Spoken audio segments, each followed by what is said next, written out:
네, 오늘 우리가 함께 읽은 마태복음 21장 1절에서 7절에 있는 말씀은 굉장히 유명한 말씀이죠.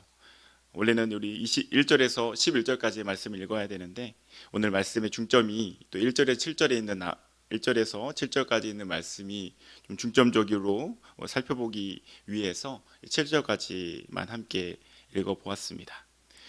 오늘 이 마태복음 21장 1절에서 11절 말씀은요, 예수님께서 예루살렘 성으로 승리 입성을 하시는 예수님의 이 모습이 담겨져 있는 말씀, 본문 말씀입니다. 갈릴리에서 예루살렘 성까지 그 근처까지 가시는 예수님께서는요, 줄곧 그 모든 노정을 걸어서 이동을 하셨습니다. 예수님 보통 사역하실 때에 뭘 타고 움직이실 때는 바다를 건너실 때 이럴 때는 배를 타고 움직이셨지만 주로 대부분이 걸어서 이동을 하셨어요. 그런데 오늘 예수님께서는 조금 독특한 행보를 보이시는데, 지금까지 걸어 이곳까지 오셨던 예수님께서는 이 벳박에 이르게 되시자 거기서부터는 제자들을 시켜서 맞은편 마을로 가게 하셔서 나귀와 나귀 새끼를 가지고 오게 하시고 그것을 타고 이 예루살렘 성으로 입성하려고 하십니다. 예수님은 왜 이렇게 이런 선택을 하셨는가를 우리가 살펴볼 때에 굉장히 의도적인 목적을 가지고 하셨다는 것이죠. 예수님께서 나귀를 타고 예루살렘 성에 입성하시는 모습을 이렇게 의도적으로 보여주신 두 가지 큰 이유가 있는데요. 첫 번째로 이 사람들에게 예수님 자신이 구약에서 예언된 진정한 메시아라는 것을 보여주기 위해서입니다. 구약에서 예언된 메시아는 이 나귀의 새끼를 타고 오시는 예수님이시거든요. 예수님 메시아이시거든요. 그래서 그 퍼포먼스를 지금 보여주시는 거예요. 내가 바로 너희들이 기다리는 메시아다. 두 번째로 나귀를 타신 예수님께서 그것을 보여주신 이유는 이 나귀를 타신 예수님께서 이루실 승리에 대해서 이야기를 해주시는 것입니다. 예수님이 나귀를 타고 오실 때의 모습이 어땠을까요? 상상해 보시죠. 혹시 나귀를 타보신 적이 있으신가요? 그런 경험은 흔치 않죠. 네. 나귀를 보신 적 있으십니까? 아마 어르신분들께서는 네, 보신 적이 있으실 거예요. 저도 직접 나귀를 본 적이 있는데 되게 생각보다 작더라고요. 네. 작다기보다는 다리가 짧더라고요. 네. 다리가 짧아요. 말은 되게 다리가 길고 되게 멋진데 나귀는 되게 다리가 짧고 되게 뭔가 좀 볼품이 없어요. 그런데 그런 나귀의 새끼는 어떨까요? 더 볼품이 없어요.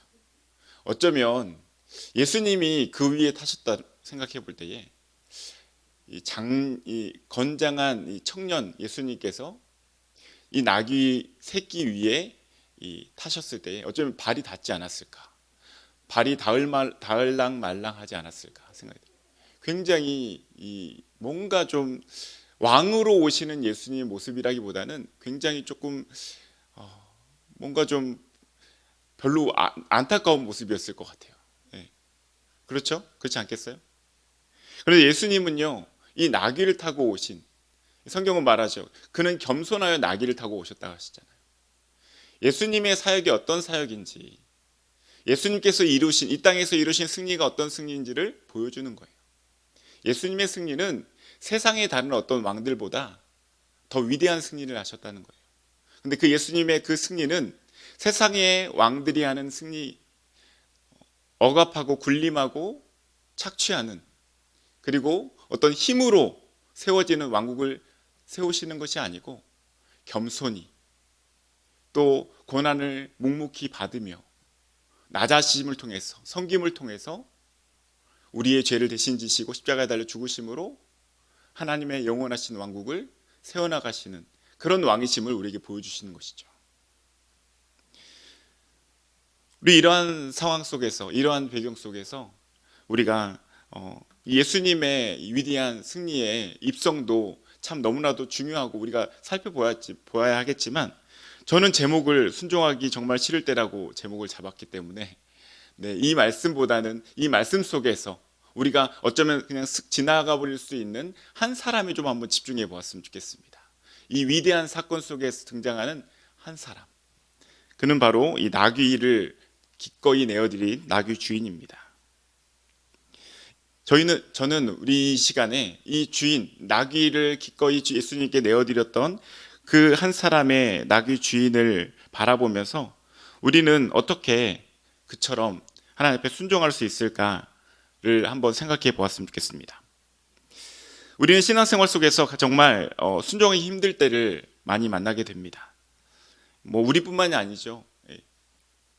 다윗은 얼마나 순종하기 어려운 그런 삶을 살았었습니까? 그런 시기를 보냈습니까? 아마 자신을 죽이려고 쫓아오는 사울을 죽이려는 죽일 수 있는 여러 가지 많은 기회들이 있었지만 그는 하나님께서 직접 기름 부어 세우신 사울 왕이었기 때문에 죽일 수 없었어요. 그 이유 한 가지 때문에. 그래서 그는 참고 또 참고 하나님의 때를 기다렸죠. 얼마나 힘들었을까요? 순종하기. 위대한 믿음의 사람이었던 모세도요. 참지 못하고 분노를 참지 못하고 하나님이 명하여서 네가 말로 명하여서 반석에서 물이 나게 하라 하셨는데 그것을 순종하지 못하고 자신의 분을 참지 못한 채 반석을 지팡이로 내려쳐서 물을 나오게 함을 통해서 하나님이 불순종하는 모습을 보이게 됩니다. 요나는 어떻습니까? 요나는 하나님께서 니느웨라고 하는 곳으로 그 성으로 가라고 하셨을 때에 너무나도 그 죽기보다 가기 싫었던 이 요나는 그것을 피하게 되죠. 다시스로 도망갑니다. 결국 하나님께 잡혀서 다시 니느웨로 가게 되죠.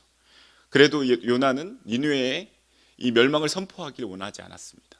그들이 멸망당했으면 좋겠다고 생각했어요. 그래서 3일 길이지만 하루 길만 걸어서 그냥 복음을 전한 듯 안전한 듯 전해버립니다. 이렇게 하나님 앞에 온전한 순종을 못했던 이 요나의 모습을 우리가 보게 됩니다. 겟세마네 동산에서는 어땠었나요? 예수님께서 제자들과 함께 기도하기 원하셨지만 제자들은 예수님과 함께 깨어 기도하지 못하고 꾸벅꾸벅 졸기만 했습니다. 이처럼 우리의 연약함 때문에 우리는 우리의 연약함과 또 우리의 부족함 때문에 하나님의 말씀에 순종하는 것이 어려울 때가 너무나도 많이 있습니다. 이렇게 많은 믿음의 사람들이, 그 위대한 믿음의 선진들이 이렇게 순종하는 것을 실패하고 넘어졌기 때문에 사실 우리만 순종이 힘든 것이 아니고 사람이라면 누구나 하나님 말씀에 순종하는 것이 어렵고 힘든 길임을 우리는 알 수 있습니다. 그렇다면 하나님의 말씀에 순종하는 것은 이렇게 힘든 일이니 우리도 우리 힘이 되면 순종하고 우리 마음이 내키면 순종하고 우리 마음이 내키지 않고 우리 힘이 없으면 순종하지 말아야 될까요?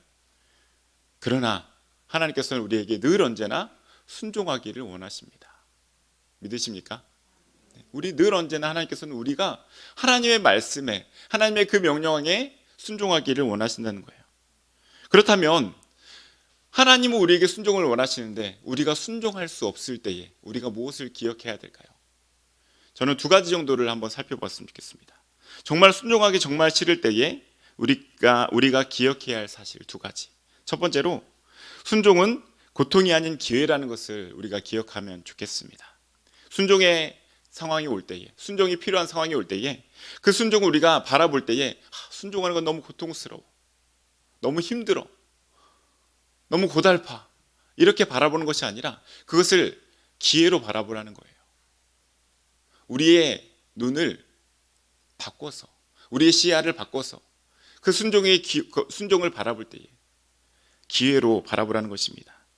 우리는 성경을 통해서 이 땅에 수많은 사람들이 함께 하나님 앞에 순종하고 헌신함을 통하여서 그 수많은 사람들의 순종과 헌신을 통해서 하나님의 역사가 이루어져 가는 것을 볼 수 있습니다.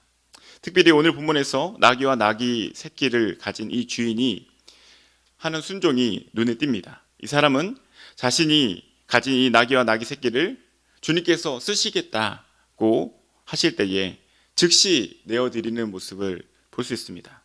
3절 말씀에 보니까 만일 누가 무슨 말을 하거든 주가 쓰시겠다 하라 하고 그리하면 즉시 보내리라 하시니. 아멘. 제자들이 어떻게 합니까? 제자들이 가서 직접 그 사람을 만나게 되고 그 명하신 대로 행하게 되죠. 그러자 나귀와 나귀 새끼를 그 주인은 내어드리게 됩니다. 재밌는 것은요, 이 말씀에 우리 좋은 성경책들을 보면은 거기에 이 3절 말씀에 이런 표시가 되어 있을 거예요. 일하고 괄호 있으신가요? 한번 찾아보실래요? 네, 있으신 분. 네, 네. 좋은 성경책을 가지고 계시는 성도님이십니다. 네, 거기에 그 괄호하면 괄호하고 어떤 표현으로 나오죠? 거기에 밑에 내려가 보면 네, 예수님께서 약속하시는 거예요. 약속하시는 거.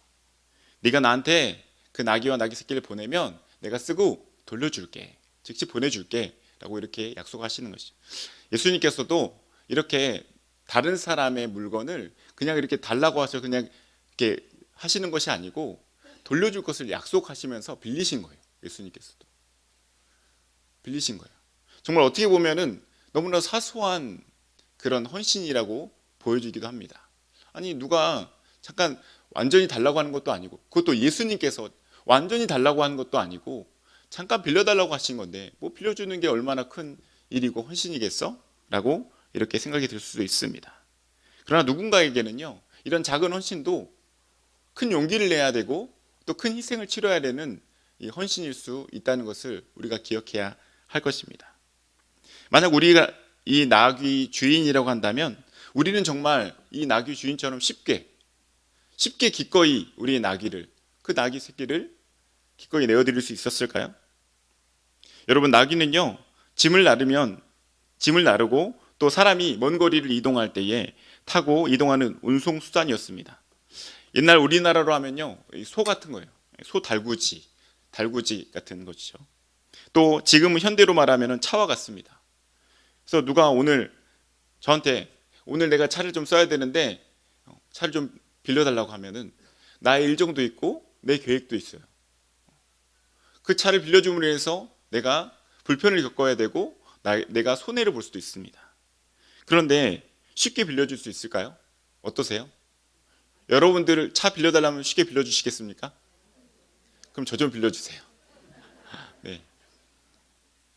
너무 쉬운 일이 아니에요. 네. 아주 작은 일이지만 그 사람에게는 쉬운 일이 아닐 수도 있다는 것입니다. 이처럼 우리도 내가 어떤 손해나 불편함을 감수해야 한다면 하나님 말씀에 순종하기 어려워요. 어떤 봉사를 목사님이 전화를 해서 부탁합니다. 그런데 그 봉사를 하게 되면요 내게 불편함이 있어요. 너무 수고스러워요. 부담이 됩니다. 그래서 정중하게 목사님 제가 이 일 때문에 그 일을 하기 어렵습니다 라고 우리 거절을 합니다. 그런 경험들 많이 있으시죠? 왜 대답을 안 하시죠? 그런 경험들이 한 번씩 다 있으시잖아요. 불편해서 그러신 거 아니에요? 그 봉사를 하기가 사실 그 봉사가 그렇게 큰 봉사는 아니잖아요. 그렇죠?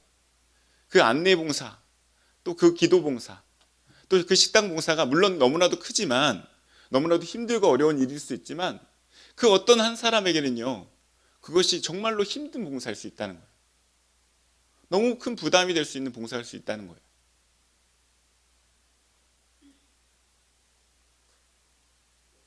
하지만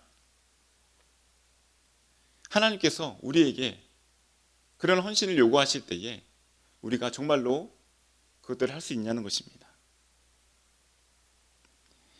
우리는 이러한 손해와 불편함을 감수하면서 이러한 헌신과 수고를 해야 할 때에 하나님의 말씀에 순종하기 어려워합니다. 그러나 이 나귀의 주인은요 자신의 손해와 불편을 감수하면서도 예수님을 위해 자신의 나귀를 또 나귀 새끼를 기꺼이 내어드렸습니다. 하나님이 우리에게 순종 헌신을 요구하시는 이유는 무엇일까요? 왜 하나님 우리에게 헌신과 순종을 원하실까요? 하나님 뭐가 부족하셔서입니까? 나 한 사람이 없으면 교회가 안 돌아가기 때문입니까? 어떻게 생각하세요? 내가 봉사하지 않으면 내가 헌신하지 않으면 교회가 돌아가지 않습니까? 하나님의 나라 역사가 이루어지지 않습니까? 그렇지 않아요. 나 한 사람의 헌신 없이도 교회는 잘 돌아갑니다. 하나님의 은혜로 돌아가는 것이죠. 나 한 사람의 순종이 없이도 하나님의 나라 역사는 계속 잘 이루어져 갑니다. 하나님은 우리에게 뭔가 부족하시기 때문에 우리에게 헌신을 요구하시는 게 아닙니다. 하나님이 가지고 계신 것이 모자라기 때문에 우리에게 순종을 요구하시는 것이 아닙니다. 그죠? 하나님의 일에 동참할 기회를 우리에게 주시는 거예요. 여러분, 순종은요, 고통이 아닙니다. 순종은 기회예요. 하나님의 나라에, 하나님의 그 위대한 사역에 동참할 수 있는 기회인 것입니다. 하나님께서는 하나님 혼자서도 힘들지 않고 쉽게 하실 수 있는 일이지만, 우리가 이 순종과 헌신을 통해서 하나님 나라의 일에 동참할 기회를 주시기 위해서 우리에게 헌신과 순종을 요구하시는 것입니다. 그러므로 하나님께서 나에게 순종을 요구하시는 것은 사실 하나님이 아닌 나를 위한 거예요. 나를 위해 헌신을 요구하시는 것입니다. 하나님께서는 나와 같이 작고 연약한 자를 사용하셔서 나를 하나님의 위대한 사역에 초대하셔서 그 나라를 세워나가는 일에 함께 할 수 있도록 기회를 주시는 거예요. 저는 우리 처형네 가족이랑 위아래층에서 살고 있습니다. 그래서 이 처형네 가족들, 특별히 두 조카들이 노는 모습들을 많이 지켜보게 되는데요. 어느 날 이 조카들의 아버지인 저의 형님이죠. 저희 형님과 이 남자 조카 아이가 함께 기차길을 만드는, 기차 놀이를 하는 기찻길을 만드는 조립을 하는 것을 보았습니다. 이 어린 조카는요, 이 기찻길을 조립하는데 딱히 별로 도움이 안 돼요. 그냥 오히려 망치는 일들이 더 많습니다.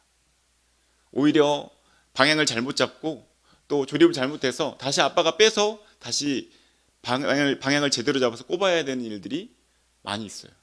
그런데 이 모든 조립을 다 마치고 난 다음에 이 조립을 누가 한 거라고 물어본다면 아빠는 아들과 아빠가 함께 한 것이라고 말합니다. 자녀와 함께 아빠가 한 것이라고 말합니다.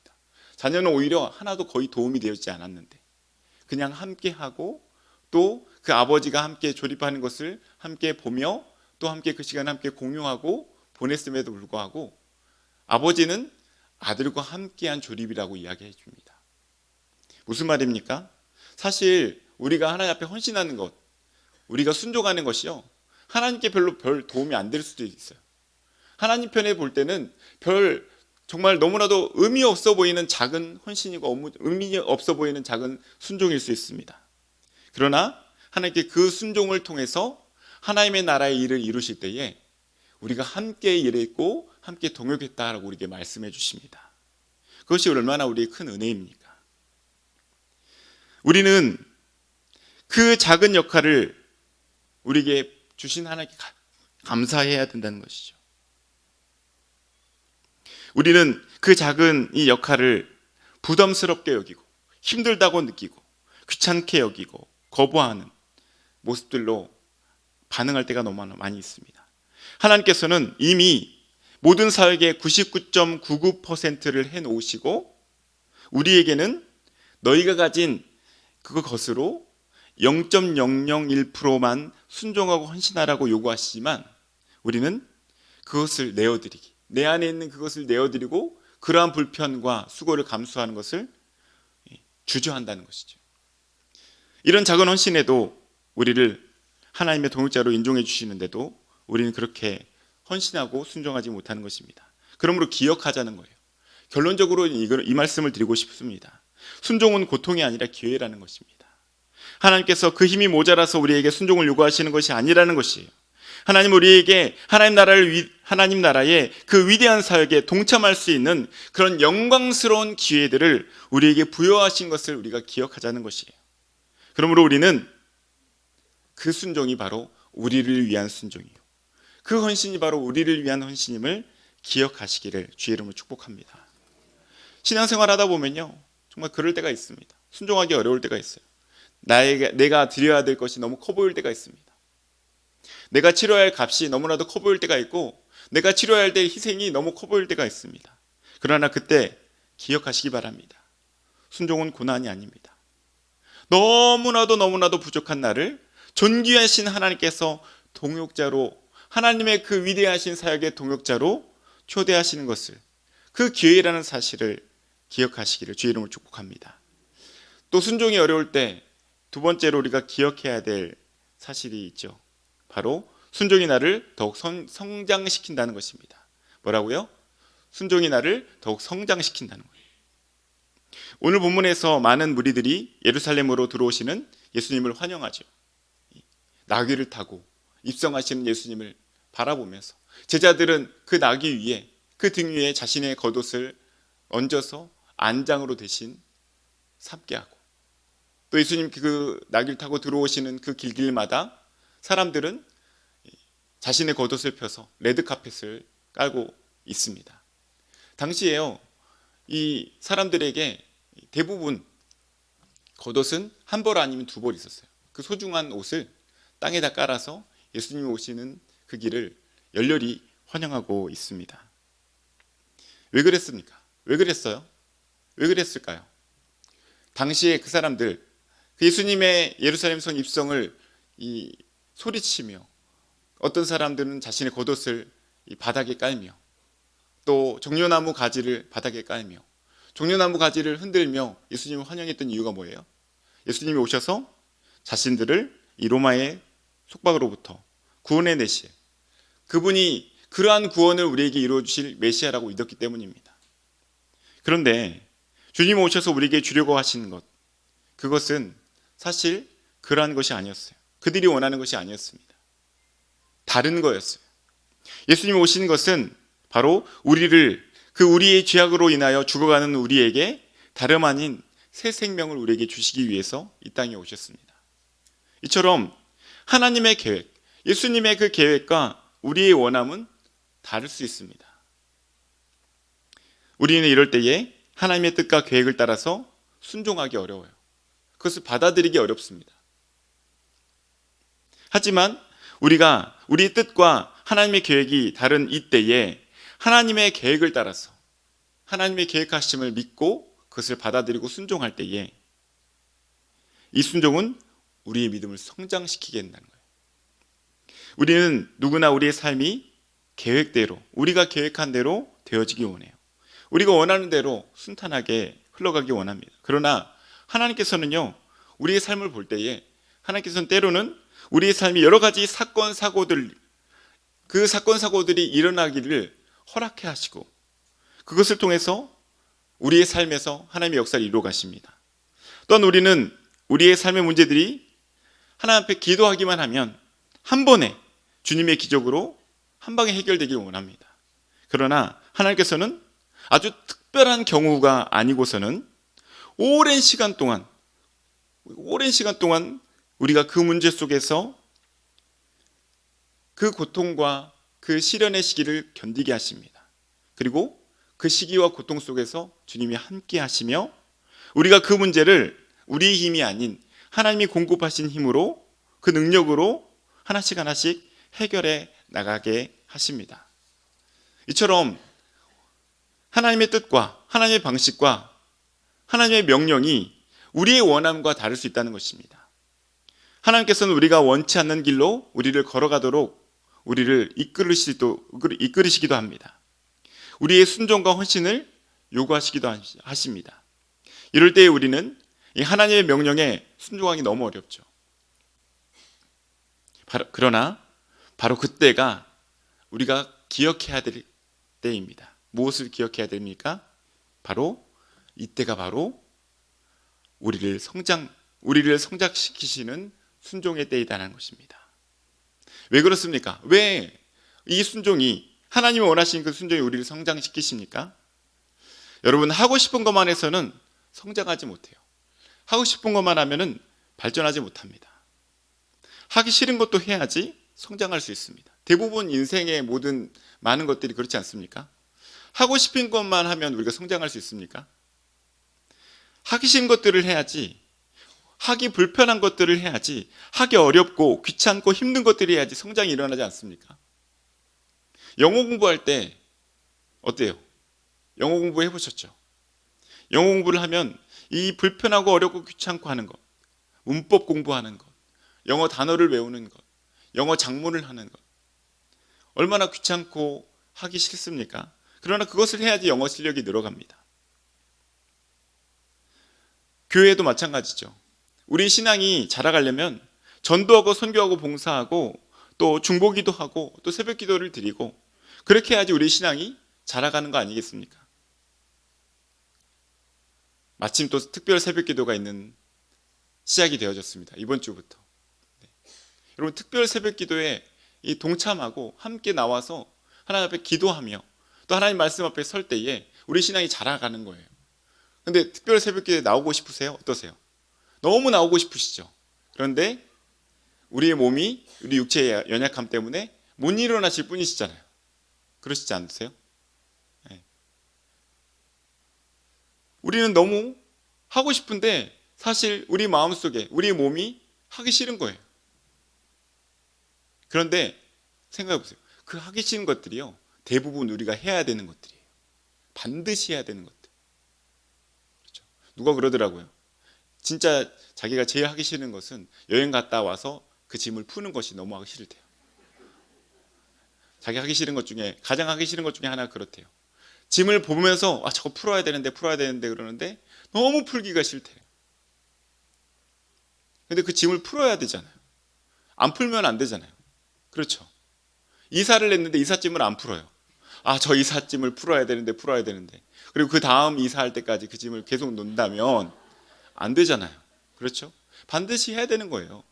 내 마음에 좀 뭔가 거리낌이 있고 하기 싫다면 그건 반드시 해야 되는 거예요. 여러분, 이 새벽에 나오는 특별 새벽 기도에 나오는 자리가 내 마음속에 너무 불편하고 너무 힘들고 나오기 싫은 자리로 느껴지십니까? 혹시 그런 분 계십니까? 반드시 해야 되는 거예요. 하나님 우리에게 반드시 하길 원하시는 거예요. 그래야 성장이 있기 때문인 것이죠. 다이어트도 마찬가지입니다. 다이어트. 제가 요즘에 한 5개월쯤 다이어트를 하고 있습니다. 네. 열심히 다이어트를 하고 있는데 누구나 이렇게 좋은 몸매를 갖기 원하잖아요. 그렇죠? 다이어트를 해야 됩니다. 다이어트를 하려면 가장 먼저 뭘 해야 됩니까? 이전에 먹던 양보다 절반을 먹든지 절반 이하로 먹어야지 다이어트가 됩니다. 이전에 먹는 양과 똑같이 먹거나 더 많이 먹으면 다이어트를 못합니다. 그런데 이 참 너무 힘들어요. 그게. 이전에 먹던 양보다 못 먹는 거, 이전에 먹던 야식을 먹지 않는 거 너무 힘듭니다. 그러나 그래서 이 다이어트를 싫어하는 거예요. 사람들이 먹고 싶은 것을 참는 것 너무나 힘들기 때문에. 이처럼 우리가 하기 싫은 것, 다이어트로 본다면 적게 먹는 것, 이전보다 적게 먹는 것은 어쩌면 우리가 목표한 바, 아름다운 몸을 갖는 것, 목표한 바를 이루기 위해서 반드시 해야 하는 일일 경우가 많다는 거예요. 영적 성장을 위해서는요, 우리가 새벽에 나와서 기도해야 합니다. 하나님 말씀을 들어야 됩니다. 하나님이 우리에게 원하시는 뜻이 무엇인지를 하나님 앞에 기도로서 물어야 됩니다. 제가 요즘에 어깨가 아파서 어깨 치료를 꽤 오랫동안 치료를 받고 있어요. 그런데 이 치료하시는 선생님이 항상 이 스트레칭 자세를 알려주세요.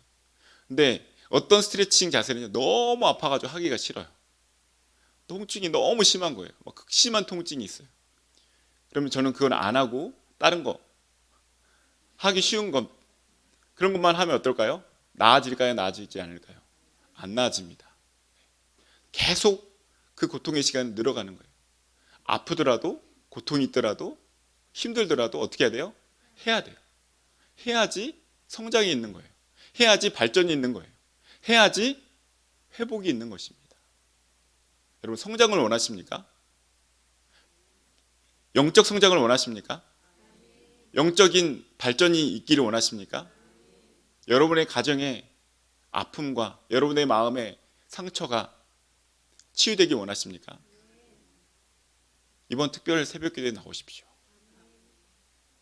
아멘 소리가 적어지시죠? 우리의 마음에 너무나도 힘들고 부담스러울지라도 여러분, 부담스러우면 정말 꼭 우리가 해야 된다는 것이라니까요.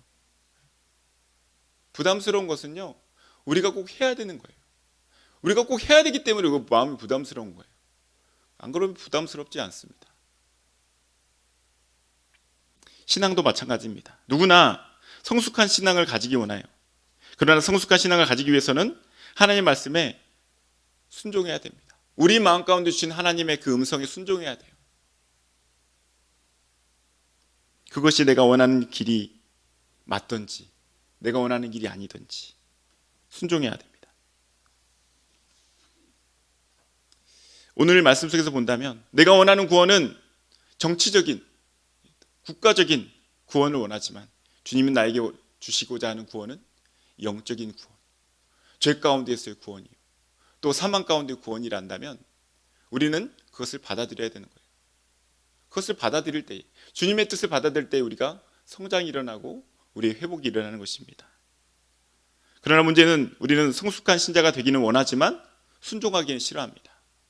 믿음이 성장하기를 원하지만 믿음이 성장해야 될 반드시 필요한 그 단계는 거치기 싫어합니다. 좋은 결과를 얻기를 원하지만 이를 위해 꼭 지켜야 할 필수 과정을 견디기를 싫어한다는 거예요. 하지만 순종이 없이는 우리 영적 성장도 없습니다. 그런 사람의 신앙은 어떻게 돼요? 변함없이 늘 언제나 제자리 걸음이에요. 늘 언제나 어린아이와 같은 신앙을 가지고 있습니다. 말씀을 정리합니다. 혹시 정말 하기 싫은 순종이 여러분들 눈앞에 있습니까? 용서하기 싫은 사람을 용서해야 된다는 하나님의 음성이 우리 마음 가운데 계속 들립니까? 또 나의 손해와 불편과 또 고통을 감수하고서라도 하나님의 어떤 일에 헌신하기를 하나님께서 요구하시는 그런 음성이 계속 우리에게 들립니까? 그런 콜링이 계속 우리에게 주어집니까? 그럴 때 우리 두 가지를 기억하시기 바랍니다. 첫째로 순종은 고통스러운 것이 아니에요. 오히려 순종은 우리가 기회라는 거예요. 하나님 나라의 위대한 사역에 동참할 수 있는 기회임을 기억하시기 바랍니다. 그 영광스러운 기회를 주려는 주님의 그 부르심에 거절이 아닌 예스로 응답하시는 지혜로운 선택하시는 모든 성도님들 되시기 주의를 축복합니다. 이미 99.99%는 주님이 다 해놓으셨어요. 우리는 0.001%만 가서 순종하면 됩니다. 그러면 하나님 우리에게 넌 나의 동역자다, 이 하나님 나라의 위대한 사역의 동역자다라고 인정해 주신다는 거예요. 두 번째로 기억할 것은 순종이 나를 성장하게 만든다는 것입니다. 순종은 하나님의 뜻이 내 생각과 다르더라도 따르는 것을 말합니다. 예수님이 쓰시겠다 한다면, 예수님께서 그것을 원하신다고 하신다면 그것이 내 생각과 달라도 내 원함과 다를지라도 기꺼이 내어드리는 것, 나의 시간을 내어드리고 나의 수고를 내어드리고 나의 헌신을 내어드리고 나의 새벽의 시간들을 내어드리고 나의 불편함을 내어드리고 그 내어드리는 것이 바로 순종입니다. 그렇게 내어드릴 때 우리는 어떻게 된다고요? 성장하게 된다는 거예요. 하나님의 마음을 이해할 수 있게 됩니다. 하나님의 계획을 알게 됩니다. 하나님을 우리를 향하신 그 사랑을 더 깊이 깨닫게 됩니다. 하나님을 향한 우리의 믿음도 성장하게 됩니다. 사랑하는 성도 여러분, 순종은 말씀을 따라가는 것임을 기억하시기 바랍니다. 현실은 비록 어떤 초라해 보일 수 있어요. 그리고 그 결과도 우리 눈앞에 확실하게 보이지 않을 수도 있습니다. 우리는 때때로 눈에 보이는 현실을 바라보며 인생의 성패를 결정하기도 합니다. 하지만 눈에 보이는 현실보다 최종의 결과가 삶을 결정함을 기억하시기 바랍니다. 그래서 성경은요, 믿음은 보지 못하는 것들의 증거라고 말하고 있습니다. 그 결과는 위대한 결과로 인도하실 것을 기대하며 순종하기를 주저하지 않는 모든 성도님들 되시기를 주의 이름으로 축복합니다.